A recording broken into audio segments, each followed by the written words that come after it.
I need a haircut. What's up, guys, and welcome to the weekly Q&A. I have no announcements this week, so let's answer some questions. Shane Sutton asks why Luke wants to join the Imperial Academy despite claiming to hate it. I think there are a couple of answers to this, and the first is that Luke is just a young moisture farmer on Tatooine. There aren't a lot of options for someone like him to get off the planet, so I think the Imperial Academy was probably one of his only options. But I do think there's more to it than that, and I believe it all comes down to Biggs. It's my opinion that Luke doesn't really have any anti-Imperial sentiments until he meets up with Biggs in that deleted scene. So his best friend, Biggs, he goes off, he joins the Imperial Academy, and Luke wants to follow in his footsteps. Well, then Biggs visits home, and he tells Luke, hey, I'm defecting, I'm going to join the rebellion. And Luke is shocked, but that's where his best friend's going, so all of a sudden he's kind of on board with the rebellion. I don't think that he really cared either way. At that moment in time, all Luke wanted was excitement and adventure. A Jedi craves not these things. I don't think Luke really cared about the politics of the galaxy, the rebellion, or the Empire until his aunt and uncle were killed, and then, of course, he chose a side. Sean O'Brien wants to know if I think Luke is going to make any sort of appearance on Rebels this season, since we know we're going to go to Tatooine. And we know that they're not afraid to highlight major characters, as we saw with Leia in Season 2, but I'm kind of on the fence on this. I don't want him to have any major appearance because I don't think that his story with the rebellion should start until Episode 4, for the exact reasons I just mentioned. So I'd be fine if he had a cameo like you suggested, just something in the background or something very brief. I just wouldn't expect him to have any big interaction with the main cast. Andy Marquin asks what I think Finn's role is going to be in The Last Jedi. I think he's going to be healed of his injuries very early on in the film thanks to the miracle of Bacta, and from then on I'm expecting that he and Poe are going to get paired off to be sent on some sort of mission. Or that's my hope, at least, because that scene where they're escaping the Finalizer at the start of The Force Awakens might be my favorite part of that movie. Just something about their chemistry and seeing them bond over their escape.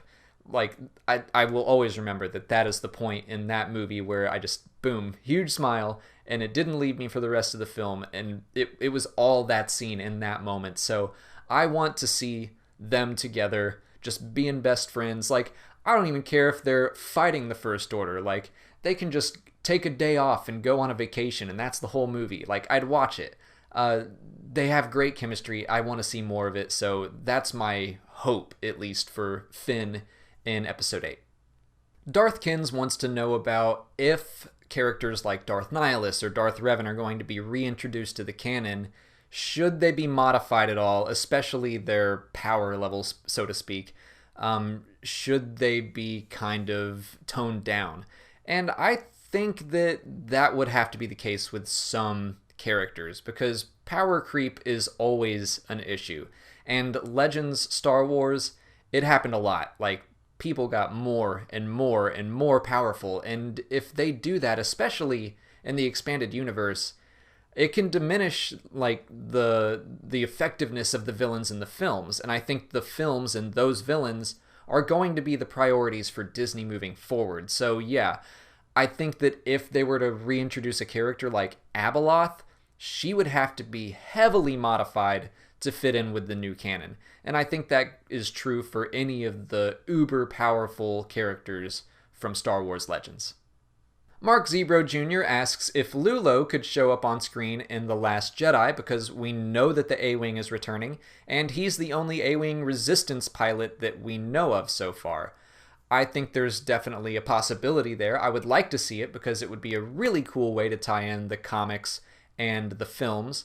I like his character, and he's a Duros, so literally anyone could play him. It would be very easy to bring him on screen. However, the argument against him showing up is that there is potential for him to be a traitor.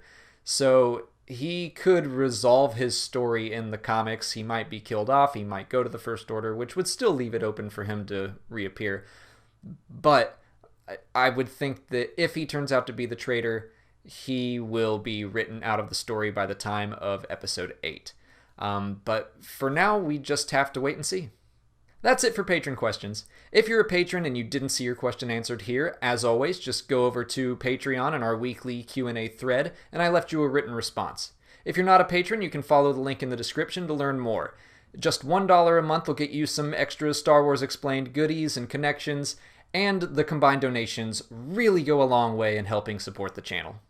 On to YouTube questions. Pad Brady asks what I expect from Star Wars Celebration this year.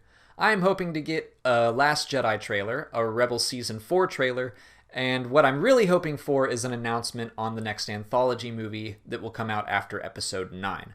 I'm also just expecting to have a blast hanging out with other Star Wars fans, because I will be there, and I will definitely be hosting a meetup or two, so let me know if you're going to be there too, and at some point closer to Celebration, I will make an announcement, or we'll try to plan something, but somewhere that we can all hang out and talk. That would be awesome. Lucas Ivanov and apparently 46 other people want to know if I think that Sabine and Ezra are going to wind up together in Star Wars Rebels. I'm kind of on the fence on this because they haven't really touched on that in a while, so they might be abandoning Ezra's infatuation as a story thread, but I haven't written it off, and I do think that it would be interesting to see some sort of triangle form between Sabine and Ezra and Wedge. There could definitely be some jealousy there and a little push towards the dark side if he sees Wedge and Sabine getting a little flirty. Superstorm Owen asks if I think Snoke has a lightsaber, and if he does, will he ever fight Luke with it? I kind of hope that both Snoke and Luke are past the point of even needing lightsabers. I do think we'll see Luke's green one again, but I always thought it was so cool that the Emperor in Return of the Jedi didn't need one. He was doing fine without one, and it just set him apart as a villain. So I kind of hope that Snoke follows in that same vein, and that he's just all dark side powers all the time. Fisher 2000 wants to know if we'll see more of the unknown regions in canon, and I would say almost definitely. The First Order was founded in the unknown regions. I'm willing to bet that Snoke is currently in the unknown regions, and he wants Kylo Ren to be brought to him to complete his training, so I am almost positive we're going to see the unknown regions in The Last Jedi, and hopefully make them less unknown. Trapped in the Matrix asks what I want the next Star Wars video game to be. Well, technically, Battlefront 2 is next, I think, and I am excited for that because they just announced that there will be a single-player campaign, and it's going to span over multiple eras, so it sounds like they're rectifying some of the mistakes of the last game. But I think you're asking me what do I want beyond that, and really the Visceral game is what I'm most excited about because I think it'll be story-driven, which, of course, more lore is always exciting for me. But it also seems kind of in the same vein of that 1313 game, which I wish we could get back because that looked totally awesome. But something that would be similar to like Uncharted set in space, or in Star Wars, I should say, that is like my heaven. I love those games. So something along those lines is what I'm hoping for. So, and we don't really have a release date for that yet, but yeah, the Visceral game is what I'm hoping will be the next released one after Battlefront 2. That's all the time for questions I have today. If you want to leave a question for next week's Q&A, just put it down in the comments below or join up on Patreon to get a guaranteed response. If you haven't already, please like this video, subscribe to the channel, and follow me on Twitter, Instagram, and Facebook. As always, thanks for watching, and may the Force be with you.